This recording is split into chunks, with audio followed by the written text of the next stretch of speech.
America is a relatively young country.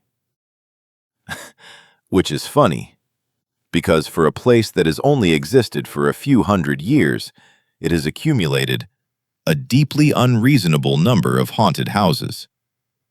And I am not talking about the ones you visit in October with fake cobwebs and a guy in a mask chasing you with a plastic chainsaw. I am talking about the real ones, the ones with bodies in the history, the ones where the people who lived there checked in and did not exactly check out. Today, we are going through 4 of them. I will give you the history, the stories, the unexplained things that people have reported, and I will try, very hard, not to be too spooked by any of it. I said try. The Amityville Horror House, 112 Ocean Avenue, Amityville, New York. Let us start with the one everyone knows. 112 Ocean Avenue, Amityville, New York. A large Dutch colonial house on Long Island. Nice neighborhood, big yard, waterfront views.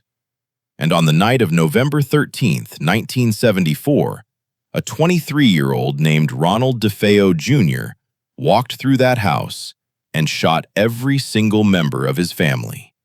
His parents, his 2 brothers, his 2 sisters, all of them, found in their beds, face down, as if they had never woken up. The thing that made investigators uneasy from the start was that nobody in that house appeared to have heard anything. 6 people in the same building. A shotgun fired 6 times, and not one of them woke up, or called for help, or tried to run. When Ronald DeFeo was arrested, he told police he heard voices in the house. Voices that told him to do what he did. He was convicted and sentenced to 6 consecutive life sentences. He died in prison in 2021, and that is where the story should have ended. But then, a family called the Lutzes bought the house. George and Kathy Lutz knew the history. They were told about the murders. They got the house at a significantly reduced price and decided that a house is just a house, that walls do not hold evil, that rational people do not believe in that kind of thing. They lasted 28 days. In that time, they reported a green slime oozing from the walls, swarms of flies appearing in the middle of winter, cold spots that moved through rooms, a crucifix in the house that began spinning on its own and emitting a smell. Kathy Lutz waking up at 3:15 every single morning, the same time the murders were believed to have occurred. And perhaps most disturbingly, their daughter, a young child, began talking to an invisible friend she called Jody. She described Jody as a pig with red, glowing eyes. One night, George Lutz looked out the window and saw 2 red eyes staring back at him from the dark yard below. They left on January 14th, 1976, in the middle of the night. They took almost nothing with them. They never went back. Now, I have to be honest with you about something. The Amityville story has a complicated relationship with the truth. The Lutz family and their lawyer were later alleged to have fabricated or embellished significant portions of the haunting account. Some investigators who entered the house afterwards found nothing unusual. The famous story about the red room in the basement turned out to be a standard crawl space. But here is what I think about that. 6 people were murdered in that house. That part is not disputed. That part is documented fact, whether or not the walls started dripping green slime. I think we can all agree that moving into a house where a man shot his entire family and then hearing voices at 3 in the morning would do something to your head. The house still stands today, The iconic quarter-moon windows have been replaced. The address was changed from 112 to 108 to keep people from stopping outside. It is a private home. A family lives there now. I genuinely hope they are sleeping fine. Robert the Doll, Fort East Martello Museum, Key West, Florida. Okay, change of pace. We are leaving the murder house and going to Key West, Florida. We are going to talk about a doll. Before you switch off, let me be very clear about something. I do not scare easily. I have covered disappearances, cults, unsolved murders, mass graves. Robert the Doll is the one thing in this entire video that I found genuinely unsettling to research. Here is why. In 1904, a boy named Robert Eugene Otto, known as Gene, received a doll as a gift. The doll was handmade, approximately 40 inches tall, dressed in a sailor suit, holding a small toy dog. Made by the Steiff Company in Germany, the same company that invented the teddy bear. Gene named the doll Robert, taking the doll's name as his own middle name from that point on. This is where it starts getting strange. Gene began talking to the doll constantly, carrying it everywhere, treating it as a living person. His parents started hearing Gene in his room, having what sounded like two-sided conversations. And one day, they heard a voice answering back. Not Gene's voice, a different voice, lower, unfamiliar, coming from inside the room where Gene and a cloth doll were the only ones present. As Gene got older, the reports got stranger. Neighbors walking past the house said they saw the doll move between windows, one moment visible in one window, the next appearing in a different room. Gene grew up, became an artist, got married, and kept Robert displayed in the turret window of his house. His wife hated the doll. She demanded it be moved to the attic. The accounts from that period say Robert did not take this well. Gene died in 1974.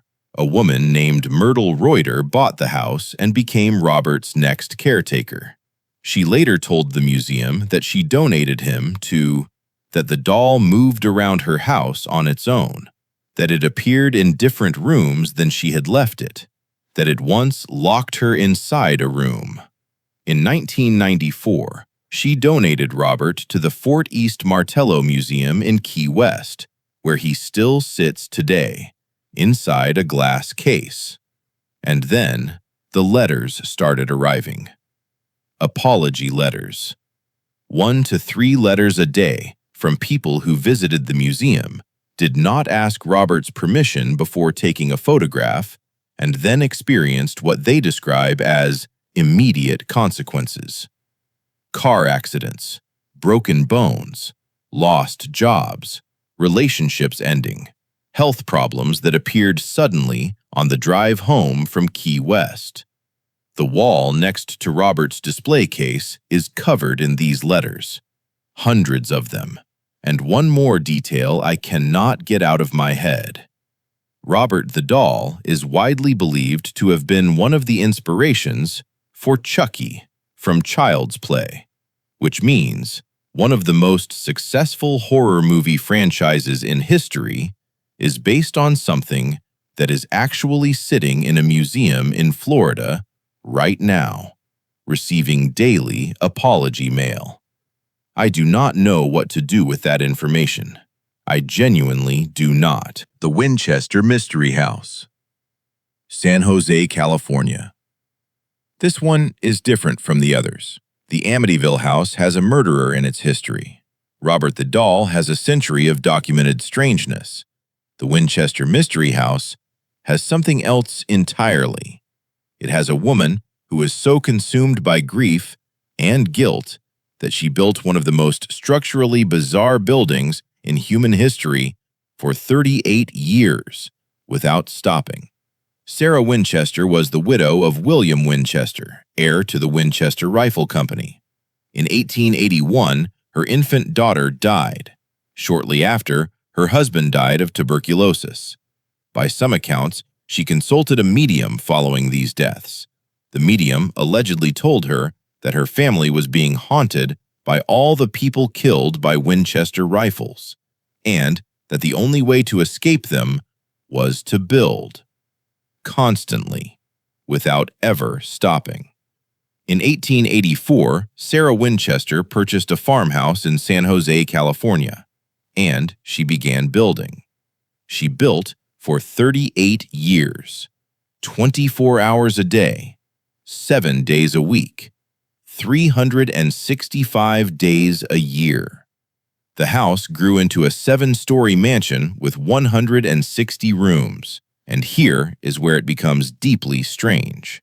The house makes no architectural sense.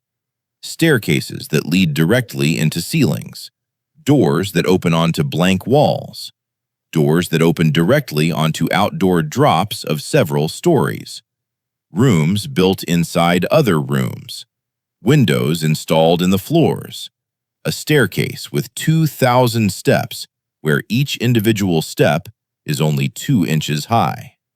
No master plan was ever found. No architectural blueprints. Sarah Winchester apparently directed the construction herself, adding rooms, removing rooms, sealing off sections in a pattern that only she understood, or that someone else was communicating to her. She died in September 1922. The workers stopped mid-project when she died. Half-finished rooms were left as they were. Tools were left where they had been placed. A nail was found still partially hammered into a wall. It took 6 weeks to move out her belongings. The house is now a registered California historical landmark, open to visitors for tours. The 3rd floor is consistently reported as the most active area. And I will leave you with one detail about this house that I have been unable to stop thinking about. Sarah Winchester, a woman of enormous wealth, spent 38 years of her life building a house specifically designed so that the dead could not find their way through it. Confusing staircases, dead-end doors, rooms that loop back on themselves. A labyrinth. But not to keep people out. To trap whatever was already inside. The Villisca Axe Murder House, Villisca, Iowa. And then there is Villisca. I am going to be straightforward with you.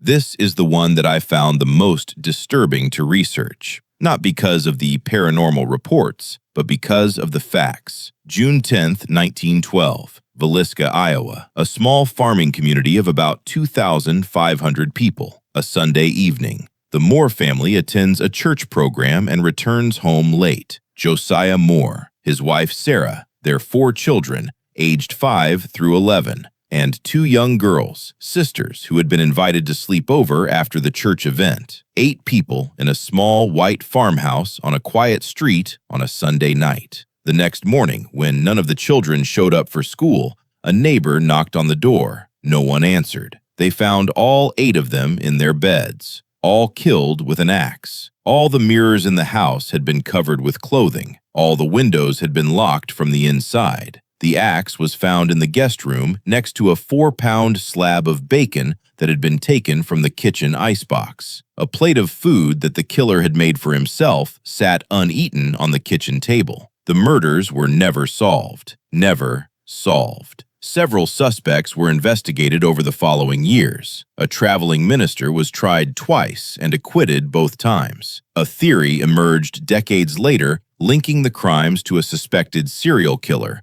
believed to have killed more than 100 people, targeting farm families across the Midwest, traveling between towns on freight trains. No one was ever convicted. The house still stands today. You can book a night there, You can bring your own equipment. You can sleep in the rooms where those 8 people slept. Paranormal investigators and visitors over the years have reported hearing children's voices in empty rooms, footsteps in the attic, a sense of weight in the air that multiple unconnected people have described in almost identical terms as something pressing down on their chest. In 2014, a paranormal investigator who had booked a private overnight stay was found in the morning having stabbed himself. He survived. He has never spoken publicly about what happened. He has never explained why. I think what disturbs me most about Villisca is not the paranormal side of it. It is the fact that whoever did this covered the mirrors, made themselves food, sat down and ate in that kitchen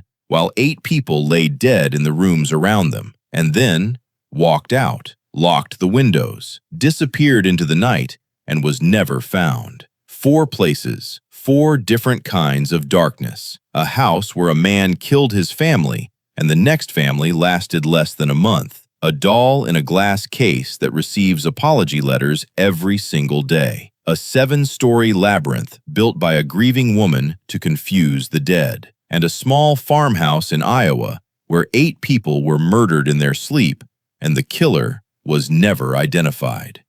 I said at the start that I was going to try not to be spooked. I am revising that statement. America has only been around for a few hundred years. It has had more than enough time to build up a lot of things it cannot explain. If this series has made you feel that there is more to this country's history than what shows up in the textbooks, then subscribe. Leave a comment telling me which of these 4 locations you would least want to spend a night in. Like this video, and I will see you in the next one. Sleep well.